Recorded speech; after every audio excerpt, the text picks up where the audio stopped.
अस्सलाम वालेकुम, नमस्कार, आदाब, सत श्री अकाल। मैं हूं आपके साथ नबील अख्तर और इस वक्त आप देख रहे हैं क्राइम हलचल।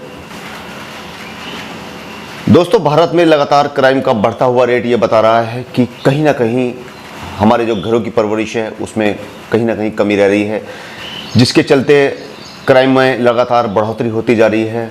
हम आपको हर बार एक नई स्टोरी सुनाते हैं और बताते हैं कि किस तरह से एक क्राइम को अंजाम दिया गया।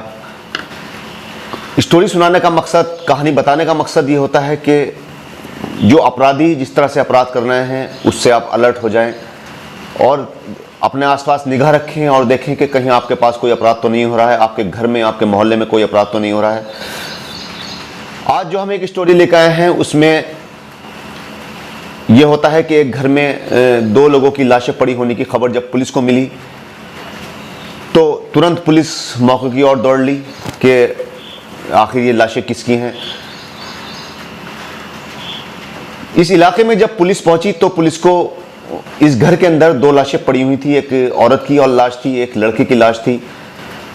पड़ोसियों ने बताया कि जो औरत है वो 45 साल की मीना सैनी है और जो लड़का है वो 23 साल का राहुल है। माँ बेटे हैं दोनों। पुलिस ने घर की तलाशी ली तो पता चला कि अलमारी के ताले टूटे हुए हैं और वहाँ से सामान भी गायब है। अब पुलिस ने यह मालूमात करनी शुरू की कि इस घर में कितने लोग रहते थे।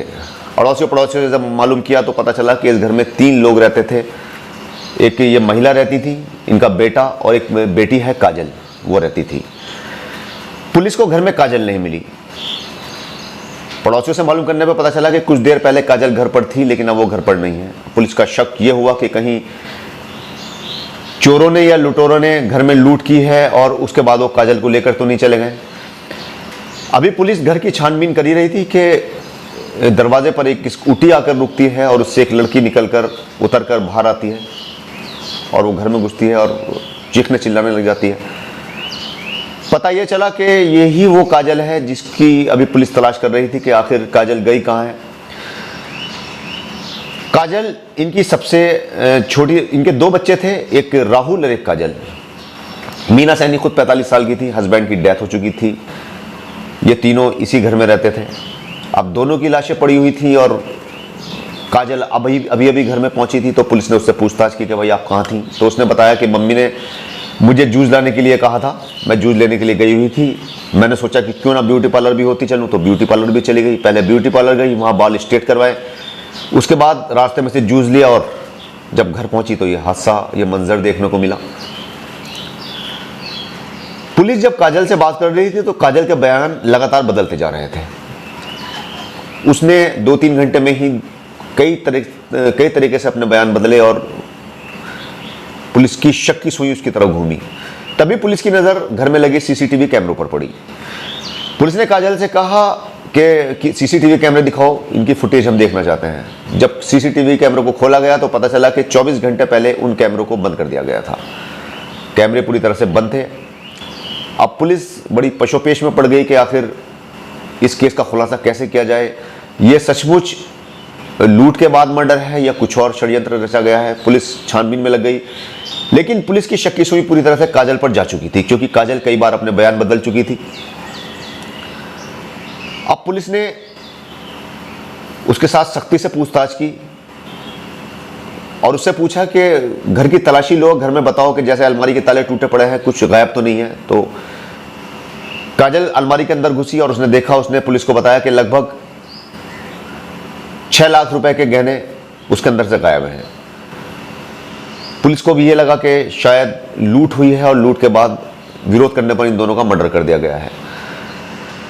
बहरहाल पुलिस ने कुछ देर काजल से पूछताछ की और उसके बाद पुलिस चली गई, लेकिन पुलिस का शक लगातार काजल पर बना हुआ था। एक बार फिर से महिला पुलिस ने काजल से पूछताछ की। जब बहुत ज़्यादा सख्ती की गई तो काजल टूट गई। काजल ने बताया कि उसने अपने ममेरे भाई कृष के साथ मिलकर इन दोनों का मर्डर कर दिया है।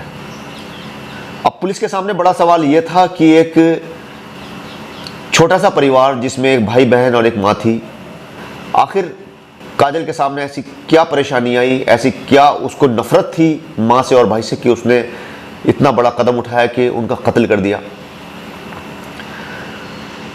पुलिस ने जब छानबीन शुरू की तो ये सब बात सामने आई कि काजल जो थी वो बचपन से ही लड़कों की तरह रहने का उसे शौक था। लड़कों की तरह ही वो पैंट शर्ट टी शर्ट पहनती थी और घूमती रहती थी। लड़कों की तरह ही बाल लगती थी। हर स्टाइल उसका लड़कों जैसा था। उसे लड़के बहुत पसंद थे। शुरू में तो घर वालों ने उसको इग्नोर किया कि भाई बच्ची है, बड़ी होती रहेगी, सुधार आता रहेगा। लेकिन जो वो बड़ी होती रही उसके शौक और लड़कों वाले होते चले गए। छानबीन में ये बात भी सामने आई कि अक्सर इसी बात को लेकर माँ बेटी में झगड़ा होता था। राहुल जो भाई था उसका, वो भी लगातार काजल को समझाता था कि भाई इस तरह से कपड़े मत पहना करो, लड़कियों की तरह रहा करो, तुम लड़की हो। लेकिन वो बात नहीं आती थी। अभी भी हाल फिलहाल में भी उसने एक मोबाइल की शॉप पर सेल्स गर्ल की नौकरी कर रखी थी। सेल्स गर्ल थी वहाँ पे मोबाइल की शॉप पर और जॉब करती थी। परिवार बड़ा परेशान था उससे कि उसकी सारी हरकतें लड़कों वाली हैं, रहन सहन। भाई इसकी शादी कैसे होगी? शादी भी होनी है, कौन शादी करेगा इससे इस तरह? तो उस रोक टोक से परेशान होकर काजल ने बताया कि मैं इतना परेशान हो चुकी थी अपने मम्मी से और भाई से कि उसने उनका मर्डर करने का फैसला लिया और अपने मेरे भाई क्रिश के साथ मिलकर मम्मी को और भाई को मौत के घाट उतार दिया। पुलिस ने जब ये पूछा कि क्रिश तुम्हारे साथ क्यों शामिल हुआ, क्रिश की तो उनसे दुश्मनी भी नहीं थी, तो काजल ने बताया कि एक मकान को लेकर उसका मम्मी से विवाद चल रहा था। जो मीना सैनी है उनसे क्रिश का विवाद चल रहा था, क्रिश के परिवार का।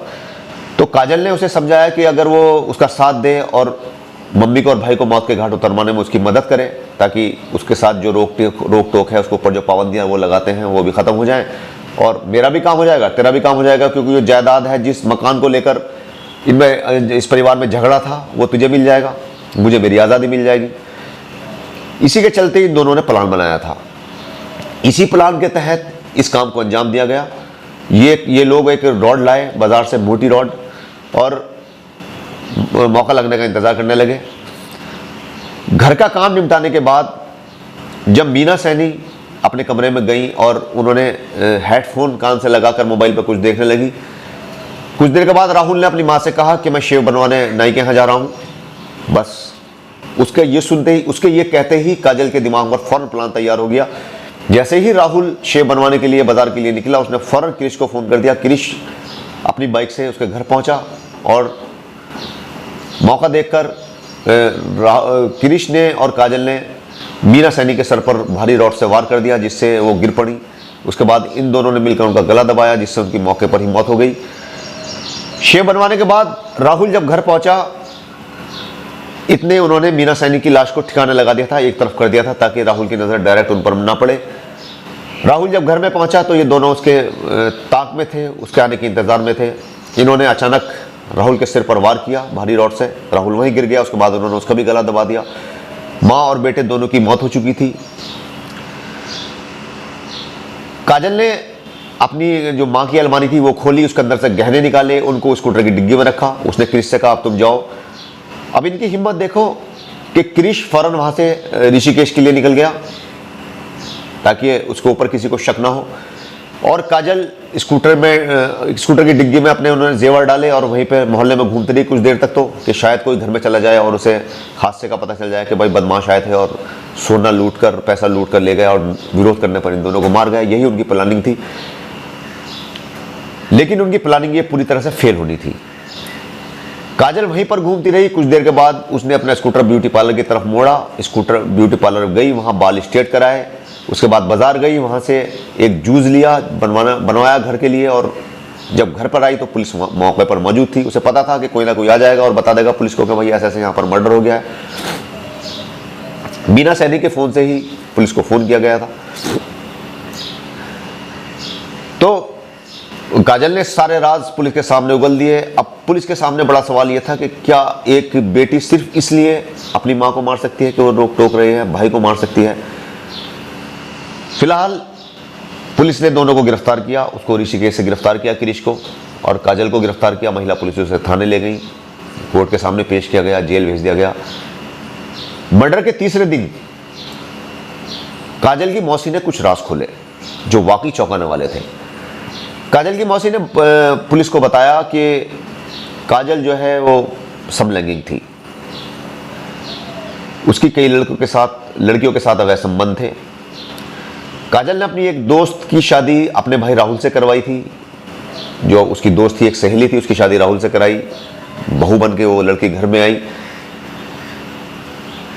उसकी मौसी ने, काजल की मौसी ने पुलिस को यह भी बताया कि अक्सर इनके घर में झगड़े होने लगे। जब मालूम करने पर पता चला कि जो राहुल की वाइफ थी वो रात में उठकर काजल के कमरे में आ जाती थी, दोनों ही लेटे रहते थे।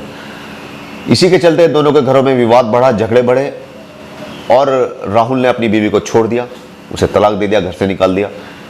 जिसके बाद काजल अपने भाई से और भी ज़्यादा नाराज़ रहने लगी। बहरहाल कुछ वक्त के बाद राहुल ने एक और लड़की से शादी कर ली। अब नहीं बहू घर में आई तो काजल की उससे भी नहीं पटी, दोनों में खूब झगड़ा होने लगा, जिसके चलते वो अपने मायके चली गई। अब काजल और राहुल आपस में खुलेआम दुश्मन बन चुके थे। जब मौसी ने यह राज खोला तो वाकई ये चौंकाने वाले राज थे। पड़ोसी ने भी हल्की आवाज़ में, धीमी आवाज़ में ये बताया, हालांकि खुल के बोलने के लिए कोई तैयार नहीं था। तो ये आपस की दुश्मनी, ये अब एक ही घर में रहते हुए जो जिस तरह से दुश्मनी काजल ने अपने भाई से, अपनी माँ से निकाली, कि कहीं ना कहीं एक संस्कारों का अभाव था।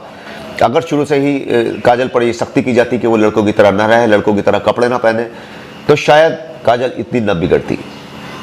तो एक बड़ा हादसा पेश आया है, और ये हादसा पेश आया है हरियाणा के यमुनानगर में। हरियाणा का यमुनानगर गली नंबर 2 में ये हादसा पेश आया, जिसमें एक सगी बेटी ने अपनी माँ और भाई दोनों का कत्ल कर दिया। अब वो भी जेल में है और क्रिश को भी जेल में भेज दिया गया है। आप भी अपने घर में पूरी तरह से संस्कार अपने बच्चों को दीजिए और अपने आसपास होने वाली हर छोटी बड़ी घटना पर पूरी तरह से नज़र रखिए। कल आपसे फिर भेंट होगी एक नई स्टोरी के साथ। तब तक अपना और अपने पूरे परिवार का अच्छी तरह से ख्याल रखिए और देखते रहिए हर छोटी बड़ी खबर के लिए क्राइम हलचल विद नबील अख्तर। जय हिंद।